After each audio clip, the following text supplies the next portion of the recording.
Season 3, The Weight of Time. There comes a moment in every life when the past, no matter how heavy, must finally be released. And so it was, as years turned like the pages of an ancient manuscript, that the story of Itohon and Osato entered a new, unfolding chapter. Today, let me take you on a journey where resilience meets regret, where fortunes are rebuilt, and memories refuse to fade. A new dawn for Itohon. In a sun-dappled courtyard adorned with blossoms of renewal, Itohon stood tall. The hardships of her past had faded like distant thunder, replaced by an energy that spoke of victory. At long last, she murmured one morning, the scars of yesterday are making way for a future filled with promise. Not long ago, she had been a woman burdened by grief and sorrow, her life darkened by the cruelty of Osato. But with his departure, a weight lifted.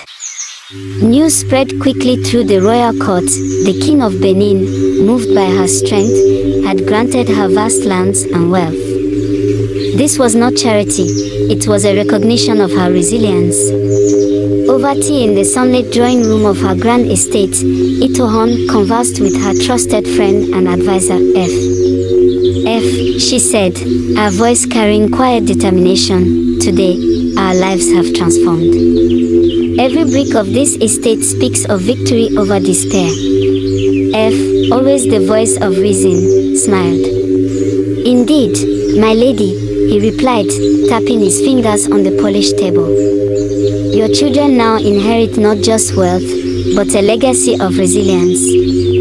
Let them grow up with stories of your courage, knowing that even the darkest past can lead to light.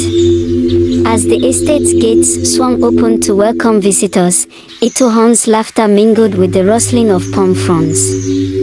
She often walked through the gardens, exchanging warm greetings with the workers. Every petal reminds me, she told a young gardener, that beauty can emerge even from the harshest winter. Her children, full of dreams, would run to her with excitement. Mother, look at the peacocks. They dance as if celebrating your victory. One exclaimed, while another added, our home is like a fairy tale come to life. The estate became a place of joy. Evening gatherings were filled with music and storytelling. At one such event, under a star-speckled sky, Itohon shared a quiet moment with her eldest daughter, Os. Do you know, Os asked, her eyes reflecting candlelight, that every night, I imagine the stars whispering secrets of hope. Itohon smiled. Yes, my dear. And remember, these stars have seen my battles and my triumphs. They remind us that every ending births a new beginning. Shadows in the land of retribution. While hope flourished in Itohon's world, far away, in a realm of unending punishment, Osato lived in torment. In the eerie land of retribution, every soul paid for their misdeeds. Osato was imprisoned, not by chains, but by the echoes of his own cruelty. In a cold, shadowed chamber that resembled a purgatory of regret, Osato sat alone with his memories. Why do these visions torment me? He whispered into the silence. Faces of his lost children and the wife he had scorned haunted him. One particularly long night, as the winds howled, a spectral voice, soft yet piercing, broke the silence. Osato, it called, echoing around the walls, can you not see the truth of your actions? Trembling, Osato responded, I understand now. I was blinded by pride, and in my darkness, I heard those who deserved love.